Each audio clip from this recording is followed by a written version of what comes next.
Bonjour et bienvenue sur la chaîne Postaro. Je tenais tout d'abord à te remercier, toi qui prends le temps de regarder mes vidéos, de les liker, de les commenter. Merci, merci, merci. Aujourd'hui, le tirage va porter sur qui arrive vers toi. Quelle est ta prochaine rencontre? Pour se faire deux choix, choix numéro 1, l'éléphant.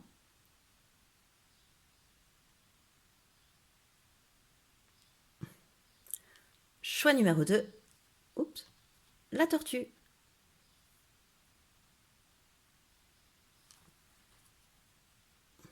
Tu trouveras le minutage de cette vidéo dans la barre de description. Je te rappelle que tu ne dois prendre que ce qui vibre en toi, que ce qui fait écho en toi, que ce qui résonne en toi.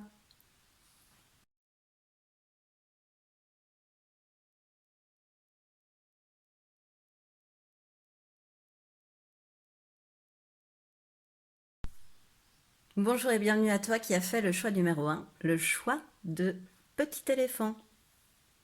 On va le mettre là. Alors, qui arrive vers toi? Quelle est cette prochaine rencontre, choix numéro 1? Alors, avec le Marseille Wedge, j'ai gardé que les figures de cours. On va aller voir un peu quelle figure de cours représente cette nouvelle rencontre. Ensuite, on va aller voir 3 traits avec le Chosen de sa personnalité, de son caractère à cette personne. Ensuite, avec le Postaro, où en sera cette personne lors de votre rencontre? Puis, avec le Béline, on ira voir où toi tu en es lors de votre rencontre.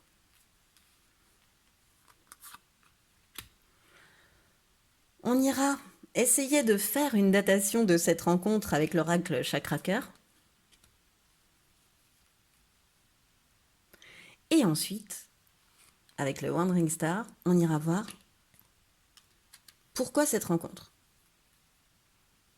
Pourquoi tu fais cette rencontre? Alors, un petit coup de rangement. Et on est parti. Alors, en quel personnage de cours, je vais descendre un peu, est-elle symbolisée, cette personne? Le valet de bâton. Alors déjà, c'est une personne qui a une énergie d'action, une énergie quand même de feu. Les bâtons, c'est quand même l'action, le feu. C'est aussi une énergie jeune, c'est-à-dire que c'est quelqu'un qui est en train de découvrir quelque chose, soit de lui-même, soit d'un métier, d'une nouvelle passion, un nouveau désir, qui peut, oui, voire même jusqu'à se découvrir lui-même, en fait. C'est quelqu'un aussi qui peut s'apprêter à commencer une nouvelle aventure, qui débute quelque chose, quoi, voilà. C'est quelqu'un aussi qui peut apparaître comme mystérieux. Le valet de bâton, ça peut être quelqu'un... il y a toujours une part de mystère autour du valet de bâton, en fait. Parce qu'il y a une espèce de connexion avec le monde de l'esprit qui le rend assez mystérieux. Il ou elle, bien sûr, je te parle d'énergie, là, à ce moment-là. Quels sont ses principaux traits de caractère? La maturité, la nouvelle vision et la voix intérieure. Alors, ce qui ressort de ces 3 cartes d'abord, une impression générale, c'est quelqu'un qui a pris le temps de maturer, qui a pris le temps d'arriver à maturité, qui a compris que l'instant présent était important, que l'intuition était importante et qu'il s'agissait d'avoir sur les choses un autre regard. Que c'était pas juste l'expérience réalisée avec le mental ou réalisée dans la vie matérielle qui faisait qu'on s'accomplissait, qui faisait que parfois la vie pouvait se bloquer, entre guillemets. La vie, elle se bloque, c'est quelqu'un qui l'a compris lorsqu'on ne s'écoute pas, lorsqu'on n'écoute pas son intuition. Voilà ce qui ressort, c'est quelqu'un de très intuitif, de très mature aussi. Il y a un très bel équilibre entre la maturité, donc ce qu'on peut acquérir dans cette vie humaine finalement, et, et la sagesse intérieure, l'intuition, le discernement, savoir s'écouter. Il y a aussi une intégrité qui sort de la personne. C'est quelqu'un qui est sorti des épreuves, qui a vécu des épreuves, et, mais qui en est sorti grandi, qui en est sorti avec ce résultat-là, de se dire que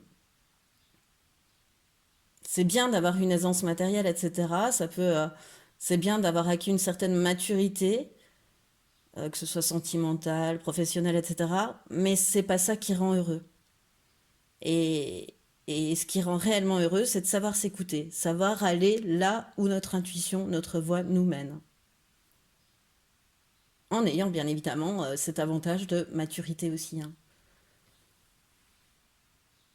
Parce que la maturité, ça emmène quand même pour moi une question d'instant présent. De, voilà, c'est un moment propice aussi à s'ouvrir à son intuition et à sa nouvelle vision, quoi. Cette personne est sortie des ennuis, on va dire, ça y est. C'est quelqu'un qui en a bavé et qui vraiment a acquis une intégrité, une intuition et un recul par rapport aux choses assez chouette. Bah, dis donc. Donc où en sera-t-il, elle, dans sa vie, lorsque tu vas faire sa rencontre? Alors, le 2 d'épée, la papesse, et le 5 d'épée. Alors, cette personne, quand tu vas la rencontrer, c'est quelqu'un qui aura compris que c'était une papesse, en fait, qu'elle pouvait écouter son intuition. Elle l'a gardé secret très longtemps, le fait d'avoir de l'intuition. Même à elle-même, elle se l'est gardé secret. Voilà, elle le savait, mais elle ne voulait pas le divulguer. Mais ça y est, elle a compris qu'il fallait écouter son intuition. Elle a compris que le mental pouvait être comme le 2 d'épée, hein. Pour moi, le 2 d'épée, c'est se préparer au pire. C'est toujours être dans un état de veille, de je m'attends au pire. Voilà, c'est beaucoup de mental, le 2 d'épée. Et elle a compris que c'est ce mental qui faisait conflit avec sa grande sensibilité. Parce que le 5 d'épée, je le vois comme un conflit, mais comme un conflit avec lui-même, comme un désaccord avec lui-même. Il sentait qu'il était en désaccord avec lui-même. Cette personne, elle le sentait au fond d'elle, qu'elle n'était pas réellement... qu'en refusant ça, elle n'était pas réellement à sa juste place. Mais c'est excellent comme ça rejoint ses qualités. Donc en fait, je pense que lorsque tu vas la rencontrer, elle sera sortie du gros conflit qu'elle pouvait éprouver, soit dans sa vie de tous les jours, hein, elle pouvait être en conflit avec quelqu'un professionnellement, sentimentalement, etc. Et si c'est le cas, là, elle aura même été obligée de ravaler sa fierté, hein. Le 5 d'épée, c'est fort, hein. On prend une bonne leçon d'humilité. Ouais, de ces leçons qui font pas plaisir à recevoir et qu'on prend en pleine face, mais qui font avancer, certes, mais qui, bon, voilà, qui font que on ravale sa fierté, quoi, simplement. Et ça rejoint l'Osho avec cette maturité, comme si la vie avait fait que elle avait compris qu'il fallait écouter son intuition, quoi, et qu'il fallait qu'elle marche au rythme de son cœur, de ses désirs. Et en cela, on retrouve l'énergie du valet de bâton, qui est neuf dans l'expérimentation de ses désirs, dans l'apprentissage de ses désirs, de nouvelles aventures. Et ouais, voilà. Voilà à peu près où cette personne en sera, ce que je peux te dire par rapport à ça. Ensuite, où en seras-tu, toi? Le vol, la perte. Mais toi, quand tu vas rencontrer cette personne, soit tu auras subi un vol, une perte, hein, comme la carte l'indique, soit tu auras, comment dire, euh, soit tu auras été abusé dans ta confiance. Voilà. Tu auras eu un moment où tu auras eu l'impression d'être dans les serres de ce qui me semble être une chauve-souris, moi. Et du coup, ça t'a fait, comment dire, te remettre au milieu de ta famille. Ça t'a fait te rapprocher des tiens, en fait, quand tu vas le rencontrer. Tu seras avec ta famille, alors famille, tes amis, enfin un cercle qui t'est favorable. Et de tout cela, on va dire, tu t'en seras sorti avec la réussite, les lauriers, euh, voilà, une récompense.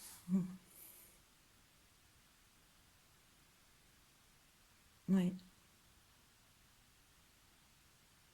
Bon, voilà. Donc une datation, cette nouvelle rencontre avec cette énergie de valet de bâton. Alors, entre 15 jours et 3 semaines. Ah, et on parle, parce que c'est toujours rigolo de regarder la signification, de tu connais déjà ton âme sœur, et homme ou femme brune. Voilà, donc le valet de bâton serait plutôt un homme ou une femme brune qui pourrait quand même correspondre à ton âme sœur.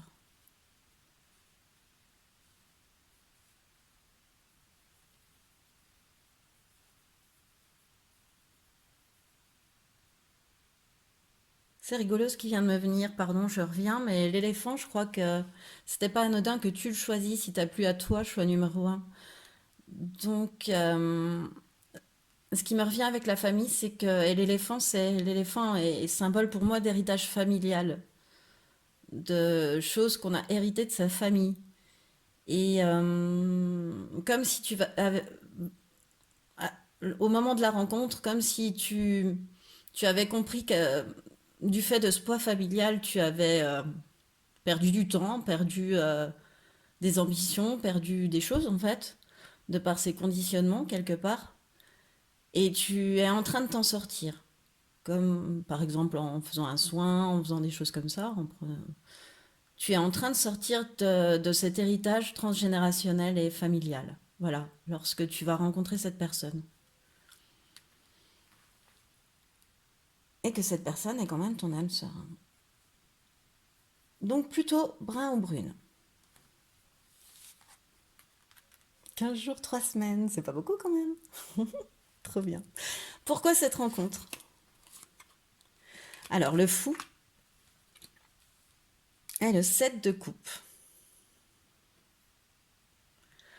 En fait, tu vas faire cette rencontre pour te reconnecter à ce côté peut-être que tu as perdu, ce côté folie, quoi, un petit peu fou, ce côté innocent, ce côté prise de risque d'enfance, de jeunesse, d'innocence, d'émerveillement, de plein potentiel, de création, de choses comme ça. Et, cette personne, elle est là pour t'aider à ça. Elle est là pour te reconnecter à tes désirs, hein, en fait, et à ton cœur, à écouter ton cœur.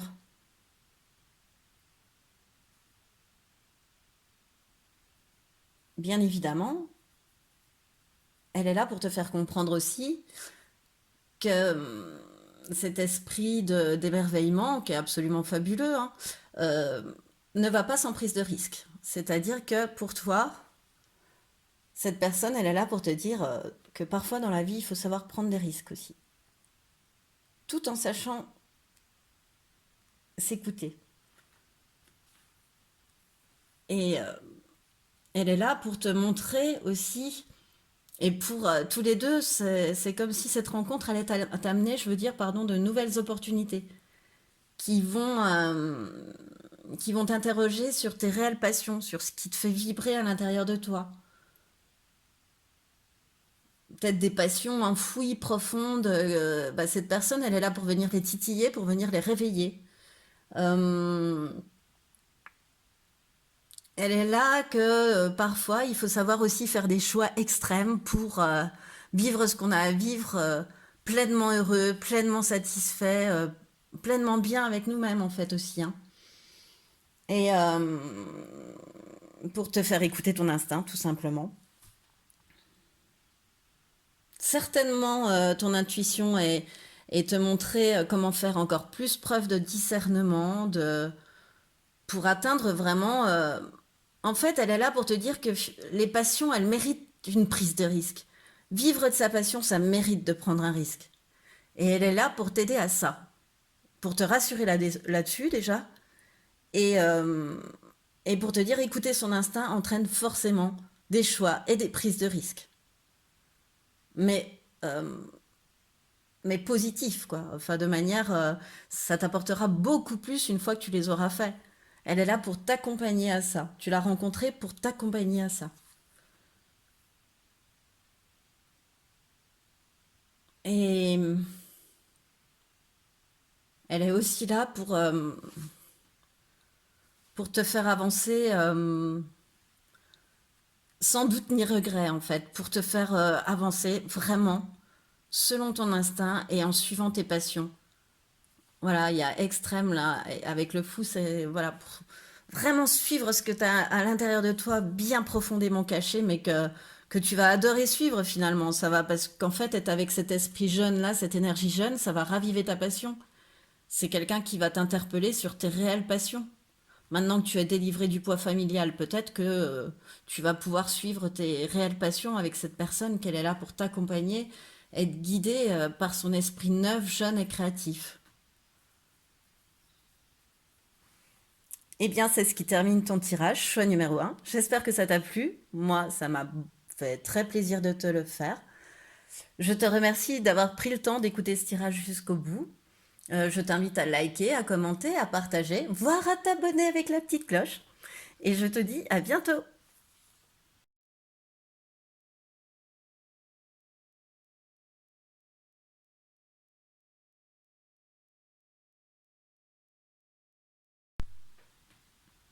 Bonjour et bienvenue à toi qui as fait le choix numéro 2, le choix de la tortue.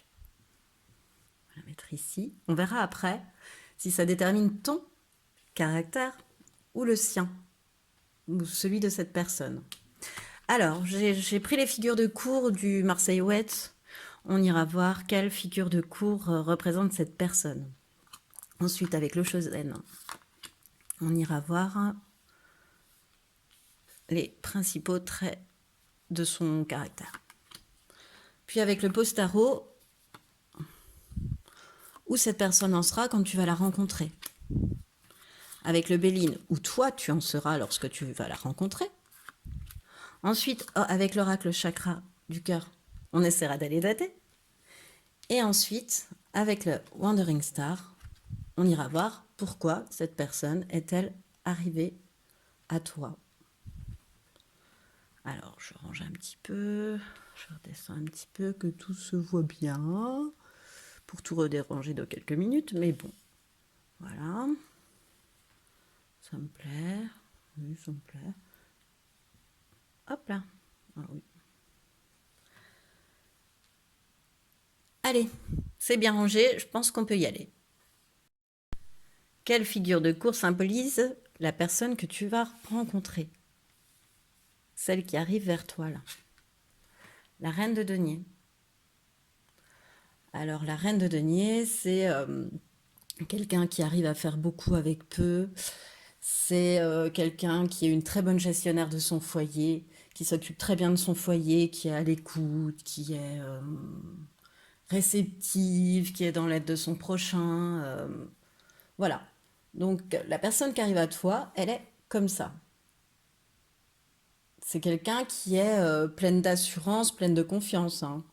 La reine de denier, c'est quelqu'un quand même qui a une certaine maîtrise, hein. Et donc c'est une personne qui est aussi à l'écoute et réceptive. C'est une énergie très féminine. Ça peut être un homme, mais il peut avoir cette énergie très féminine. C'est quelqu'un qui est très attentif aux détails aussi, hein. Et surtout, la reine de denier, c'est la banquière du tarot, donc c'est vraiment une très bonne gestionnaire, ou un très bon gestionnaire. Voilà, voilà. Alors, avec le Shosen, ses principaux traits de caractère. La transformation, ouais. La confiance et le mât.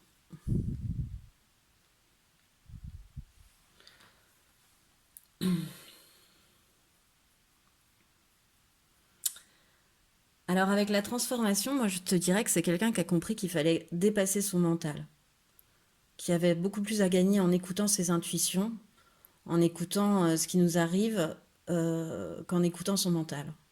C'est quelqu'un qui a vécu des événements qui ont fait bah, qu'il a fait comme le phénix, quoi, qu'il est,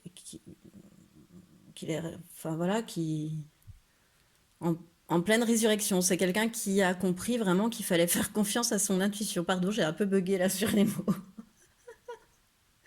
C'est quelqu'un aussi, je pense, qui a compris qu'il fallait savoir trancher, dépasser ses conditionnements. Voilà, qu'on était amené à se transformer, simplement qu'il était amené à se transformer. Voilà. C'est quelqu'un, encore une fois, qui est très confiant, qui a très confiance en lui. Et c'est quelqu'un qui peut parfois aussi se montrer impulsif, pardon, comme peut se montrer le fou. C'est quelqu'un qui sait prendre des risques, qui est un petit peu intrépide, quelqu'un qui est capable de se détacher de tout sans bien matériel autour, d'aller à l'essentiel en fait, hein. Parce que de toute façon, il est en pleine confiance. Et je pense que c'est quelqu'un oui, qui au niveau financier est quand même assez serein. Donc, qui peut mettre en place maintenant cette transformation et laisser place à son intuition et oser prendre des risques. Et se détacher de tout. Cette personne, elle a compris que les biens matériels ne faisaient pas tout. Que, qu'il fallait lier ses biens acquis et cette intuition. Voilà, que c'était une aide fort précieuse. Alors, où en sera-t-il, où en sera-t-elle lorsque tu vas rencontrer cette personne? Le valet de coupe,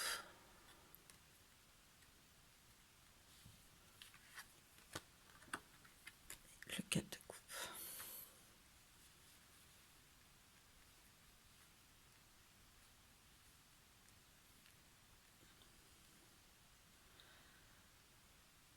C'est quelqu'un qui, à nouveau, quand tu vas rencontrer cette personne qui est sur le point d'entamer un nouveau départ, qui est en train d'essayer de trouver ce qui lui plaît réellement dans la vie, ce qu'il souhaiterait faire. Voilà, sa réflexion n'est pas terminée, mais cette personne, lorsque tu vas la rencontrer, elle sera dans ce genre de questionnement. Voilà, en train de laisser s'exprimer aussi son enfant intérieur, donc d'être dans la création, dans ce qui lui fait plaisir, dans ce qui le fait vibrer. À la différence de... C'est un, c'est un chouette complément parce que la reine de denier, c'est une bonne gestionnaire, une bonne banquière, et là, on lui apporte de l'humanité, quoi. Euh, voilà, c'est une reine de denier, mais qui sait écouter son cœur aussi, qui sait laisser s'exprimer, s'enthousiasmer, s'émerveiller, euh, dans le renouveau, le nouveau, voilà, et qui a vraiment envie de trouver ce qui lui fait plaisir, en fait, de faire. C'est quelqu'un qui a réussi aussi, du coup, à stabiliser ses émotions.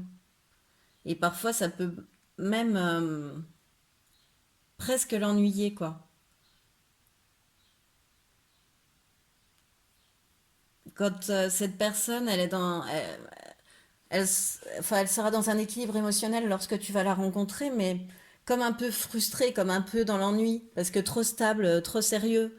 Faut pas oublier que l'un de ses principaux traits de caractère, c'est le fou. Et là, on a la stabilité des émotions sur le fou, c'est antinomique. Donc voilà. Lui, il s'ennuie quand il fait pas le fou, en fait. Donc quand tu vas le rencontrer, il sera peut-être un peu trop dans l'équilibre émotionnel. Et il sera certainement en train de, parce qu'on a l'ermite, il sera certainement en train de sortir d'un moment d'isolement où il aura pris le temps de réfléchir sur lui-même, où il aura cette confiance parce qu'il se sera transformé en fait. Et je pense que cette transformation finalement, elle se fait de la reine de denier au valet de coupe, c'est-à-dire que certes c'est un très bon gestionnaire, il a su épargner, je le vois presque en écureuil dans mon oracle et il a su, ou elle a su se montrer bonne gestionnaire. Donc maintenant, la transformation, elle est à avoir confiance, écouter ses intuitions, son impulsivité même, et faire écouter son cœur, écouter ce qui nous plaisait quand on était petit finalement, ce qu'on a au très fond de nous. Être dans des débuts toujours, voilà. Et quand on est trop équilibré, ben on s'ennuie. Et c'est à ce moment-là, c'est comme si cette personne sortait de sa tanière quand tu vas la rencontrer. parce que trop dans l'équilibre, trop dans l'inertie, presque trop dans l'ennui. Et que, eh ben, elle a envie d'écouter son cœur, puis d'y aller, puis de faire ce qu'elle a envie de faire. Alors ça peut être une activité, un sport, une visite de musée, enfin voilà, ça peut être n'importe quoi, un concert. Mais elle a envie de s'écouter, d'écouter ses envies du moment. Voilà. Et toi, où tu seras lorsque tu vas rencontrer cette personne? Les pénates, départ et beauté.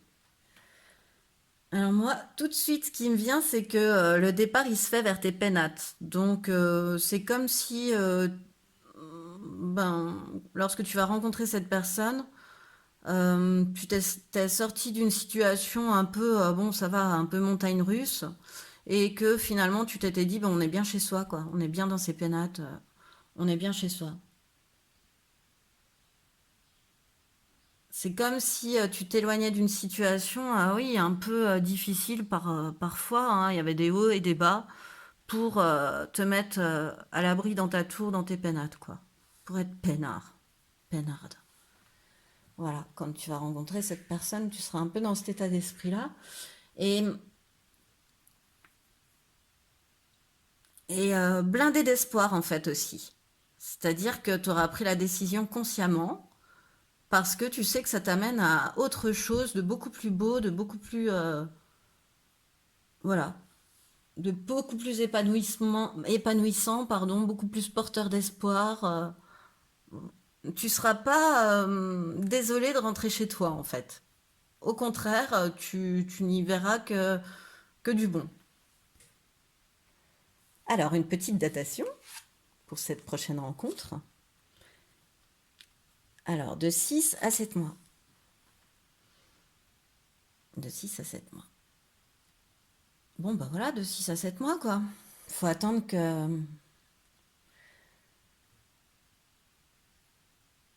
Hmm. Il y a des blocages de mémoire karmique, hein, c'est ce qu'on nous indique aussi, liés à une dépendance affective qui sont certainement en train de se guérir chez cette personne. Parce qu'on a vu qu'elle avait pris le temps de l'isolement et de la transformation. Et elle se guérit d'une dépendance affective, ce qui explique aussi cet équilibre dans les émotions lorsque tu vas la rencontrer. C'est qu'elle a débloqué des mémoires karmiques qui lui ont permis de te couper cette dépendance affective. Donc, 6-7 mois.